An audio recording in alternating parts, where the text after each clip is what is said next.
Hello there and welcome to what is going to be a Throt Mortal Empires playthrough and guide. 2 in 1.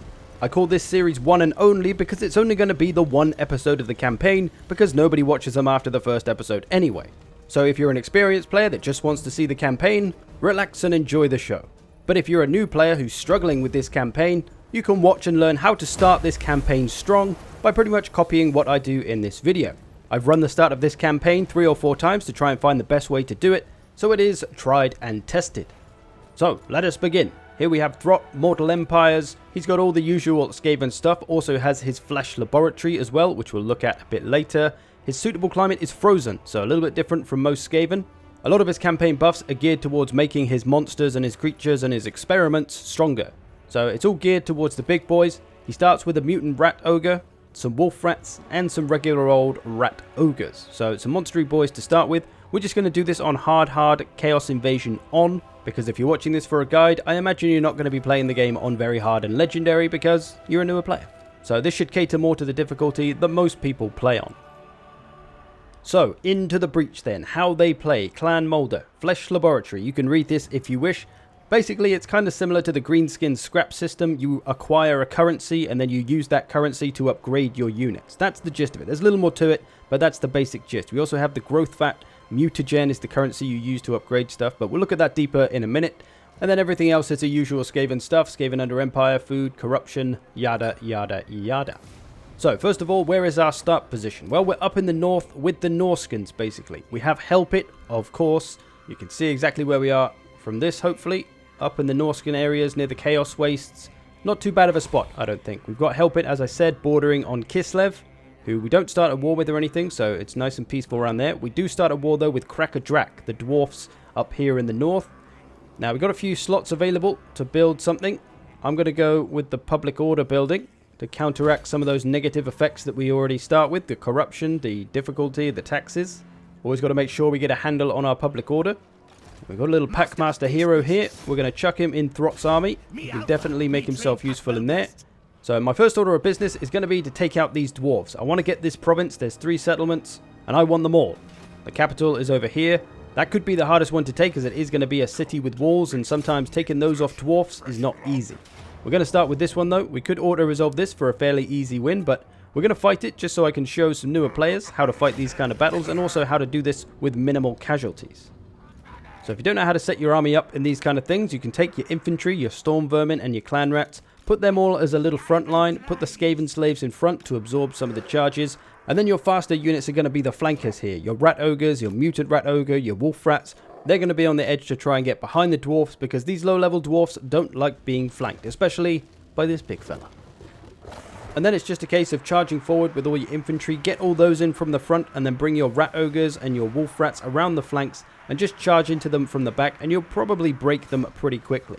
You could bring some Menace Below along on this as well to summon up a unit of clan rats. That can help you out. But otherwise, it's quite a simple battle. You want to try and break the dwarf's leadership and get rid of them that way, rather than try to kill every single dwarf, because that's going to cost you a lot more HP and can slow us down a little bit. Because we need to be quick at the start of this campaign, as we are facing dwarfs. If we let them build up, they're going to be a lot more trouble for us. So we need to try and get rid of them quickly and without losing too much health in this battle. Going to spawn up the rat ogres. This is one of Throt's abilities. A very nice ability, although a little bit crazy, spawning up those rat ogres. See, we get the flank in, breaking some of the units now. Just got to get rid of this big clump here, and then the rest should go. Bring in the mutant rat ogre, big dive for him. And then shortly after, we should get the break. Mass routage for the dwarfs, and off they go. So we got that battle done. We've taken this settlement. We took very little damage as well, so that means we can keep on rolling. We're going to take this settlement. You could spend a bit of food if you want to. We're not great on the food right now, so I'm just going to keep it as level 1. But you could put it to level 2 if you really wanted to. Don't think it's a desperate need to do that, though, so it's fine not to. Now, we're going to recruit a few units as well. We've only got Skaven slaves at this point, but hey, they're better than nothing. We can make use of them somehow. We'll bring 1 unit of spears and 2 units of slingers, I think, because those slingers, even though they don't do a lot of damage, they can still provide leadership debuffs, which are very important. For our technology, not a lot to do. Ferocious plans, or ferocious plans, so we're going to go with ferocious plans. Help it. We still got a space we can upgrade. Could get some more trade stuff, but we don't really have any trade agreements at the moment. We'll check that in a minute, though. Could get a couple of buildings for some new units. Some warp fire throwers or some gutter runners could be useful. Or we could just get some regular clan rats. We also have the breeding stock built. We can get wolf rats from that. But I think we'll just go with the clan rats for now. Keep it simple. We're always going to need clan rats, so we'll go with those. Got a commandment for the Help It province as well. I think we're probably going to be... I think growth is going to be the most use here. We don't need public order desperately, so we should be alright for now. We'll take the growth so we can build that up a little bit quicker. Repair this. It's got a Rattling's Warrens there, so that'll give us some growth. That'll be useful for that province. Do our skill points. We're going to start off with Root Marcher. Give us that extra movement. That's a no-brainer. Skill point for the Packmaster. Well, I definitely want to have him in the army, so we'll boost his character. Don't really need his kind of agent campaign abilities. Now, let's just check the diplomacy last of all. We can get a trade agreement, I think, with Kislev? Was it Kislev or Norska? Hey, it's Kislev. I think Wintertooth as well, we can maybe get a trade agreement with, or maybe a bit later on. Let's have a look. Are we getting non-aggression, maybe? Yes, cool. So we can get some pacts early on. Good to take those. Maybe the Varg as well. Non-aggression, maybe? No, they didn't want it. But we got one with Throg, and we got trade with Kislev. So that's always nice. A little bit of extra income. So pretty much done with this turn, but let me show you the Flesh Laboratory real quick. So here it is. The Flesh Laboratory. Infantry augments, monster augments, and the laboratory itself. These can all be upgraded using the currency that we saw earlier, mutagen. We acquire this passively. It can go off if you get too much, so you do need to try and use it up. So let's say we got these storm vermin and we want to upgrade them. We could upgrade them with one of these augments, or the rat ogres, the mutant rat ogre. We can change them up and give them new traits and abilities and all sorts of stuff. We can upgrade the laboratory itself to, again, give a whole bunch of boosts to all kinds of things. So let's say we want to upgrade these storm vermin. I could upgrade them, give them vanguard deployment and stalk, which is cool. Magic resistance and armor, that might be more useful. Or frenzy, that would also be useful. I think maybe those two could be good. I'm not sure whether just to take the one for now, maybe both. We'll go with frenzy, because that'll give them some more damage output. And you can see a little one has appeared on their unit card. And if you look at this other unit card, which has a few augments on it, you can see it's actually got some negative traits because it has too many augments on it. It's acquired some instabilities. So you can actually recycle these units. Once a unit becomes a little bit too crap and has too many instabilities, you can recycle it and get some currency back to put on a new unit. So you kind of recycle these units that you upgrade. So there is kind of a downside. We are going to get that one as well, I think. Armor and magic resistance. This unlocks the next tier. We can get it to rank 5. So that's pretty cool, but not necessarily the most useful one. But in this case, we do need to unlock it to unlock the later ones. Once you have unlocked them, they are unlocked for all units. So you won't have to always go through that tier of unlocking. But just for these first few units, they're kind of going to be sacrificed almost because we're going to put so many augments on them. But they will be sacrifices. Well, that's the gist of it anyway. We use the mutagen to upgrade the units to get some fun stats on them. That's pretty much all there is to it. And then there's the growth vat stuff as well, which we'll look at in a bit. But for now, we're on to the next turn. We got a right unlocked, but we don't really need that right now. But here, this is where things can get tricky with these damn Crackerjack dwarfs. Because they got 2 settlements that we need. One of them is pretty easy to take, and one of them can be a lot harder. And you can make it harder on yourself if you do this the wrong way. So we're going to try and do this the right way. And we're going to have to use a little bit of strategy to get them out of their main settlement. So we're going to move up to the edge of the border over here. Just so we can A, finish replenishing if you haven't already, as I have here. But if you haven't, you got a little bit of time to replenish, and you can grab a few more units as well. And what we're also going to do, and this is the important bit, we're going to make a second army so that we can try and bait the dwarfs out of their capital where they'll be much harder to deal with. So we'll just take whatever. It doesn't really matter who you choose. I'm going to go with just a Grey Seer, nice and cheap. Loyalty's not great, but that's okay. We're not going to have them around that long. Just going to bring a few clan rats and some wolf rats. We want enough to threaten that other settlement. We need to try and scare them into defending this settlement, basically. It only has a 5 garrison, so if we can bring an army of 5 or 6 units, it should be enough to bring those Crackerjack dwarfs out of Crackerjack so that we can take Crackerjack without them being in Crackerjack. Otherwise, they'll defend Crackerjack and it'll be really hard Crackerjack. So that's the idea. We're going to make them think we're going to attack their smaller settlement, and then when they come out to defend it, my bigger army, my Throt army, is going to go and take Crackerjack. That's the plan anyway. That's what we want to try and do. Can sometimes be easier said than done, but we're going to go for it. We've got a turn to wait, so we might as well recruit a few more units just to make sure this army is threatening enough to scare the dwarfs out of their settlement. 1 each more of those, that should do it. And we're going to start to move Throt round in a position to get ready to start taking stuff. We're going to use the underway so we can get a bit closer. We'll sit in this forest so we're a little bit hidden. And you can see those dwarfs there are recruiting. They've got the little symbol above their army showing that they're recruiting more units. And this is why we need to act fast. We need to get our armies there and ready to attack before they build up a full stack of goddamn dwarfs. It's probably a bunch of dwarf warriors and miners who aren't too bad when there's small numbers of them, but when there's a whole full stack of them against us, Skaven with our low leadership, doesn't do us any favors. So we want to try and act and move on these dwarfs quick before they build up too much of a force or build up Crackerjack, giving them a bigger garrison. Now our second army is ready. We're going to bring it over here. We should have plenty of money to do this, by the way. We've gone a little bit into negative now, but we got 3 grand. We're fine. So we're just going to put our second army here near this settlement just to make it look like we're going to attack it. And then these dwarfs are going to go, oh crap, and then they're going to underway into this settlement, hopefully leaving Crackerjack exposed, and then Throt will be able to move in and take it right from out under their noses. So if we can take this settlement from them, we've pretty much got them done for. They won't have their good buildings anymore. They'll only be able to recruit miners. Even if they've got a big army, it should still be a pretty crappy army. So all we got to do is try and take this out. And we've got a technology or 2 to do. I've been trying to get the food and the growth mostly early in this campaign. But let's see if we can trick these Crackerjack dwarfs. Nope. No, we couldn't. Not on this turn anyway. They didn't buy it this turn, but that's fine. We're going to come out of that stance. Maybe they knew we couldn't attack it in that stance, so we're going to stand here. We're also not in ambush stance over here, which we are going to do now. Because if they know that we're near Crackerjack and we threaten it, they might not leave it. So we do need to go into ambush to try and hide ourselves, making them think it's safe to leave Crackerjack. That's why it didn't work on the last turn. I knew it was probably a long shot that they would leave, but I thought maybe they would. Sometimes the AI is a little unpredictable rather than smart. But we'll try it again on this turn. See if we can get them this time. Come on, Crackerjack dwarfs. Get out of there. Go and defend your other settlement. Look. Oh, Throg. Come on, Throg. Oh, okay. Trade agreement. Yes, I was going to say, we had non-aggression. I thought he was declaring war for a second. Are they going to go? They did. They bought it. We got them out. There we go. That's what we needed to happen. We need those Crackerjack dwarfs to leave Crackerjack undefended so we can take Crackerjack. I hope you're not playing a drinking shots game every time I say Crackerjack in this video. Otherwise, you are going to be off your face by now. Here we go. Free to take Crackerjack. Not the easiest take, according to the auto-resolver, but this is actually a pretty easy take for this army. We don't have time to mess around with building siege equipment, so we're just going to dive in and go for it. We got some siege attackers. We should be fine.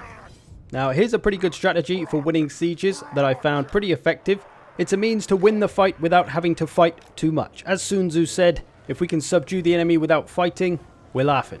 That may not be the direct quote, but you get the idea. Now what we're going to do is put all our siege attacker units on the far right of the army. In this situation, the way I'm set up, because we're all going to move to the right. I'm going to put all of my army on the left, and then we're all going to move to the right. I'm going to break my army up a little bit so we don't get plastered by missiles, but everything is going to run over to this gate. So I'm making it look to the AI like I'm coming for this gate. So they're going to defend all across here and have all their units over here, when really I'm going to rush over all to my right as quick as I can, like so. And everything is going to rush over there, and there's going to be no units there. There's nothing over there at this point in time. We're going to get our rat ogres, our mutant rat ogre, to smash down this door as quick as possible. As they are a siege attacker, they should do it pretty quick, hopefully before these dwarf units can go, oh shit, they're pulling a Trixie on us, and move across. So hopefully that should be what we can do. And we got the gate open, and it's looking like it's worked a treat. There are no dwarf units in sight. They're rushing over to try and get over here. You know they're all running, going fuck, fuck, fuck, fuck, fuck, fuck, fuck. They've done us. We've been outsmarted by the Skaven. As you can see, we've got a clean run to the victory point here. And this is what we want to hold.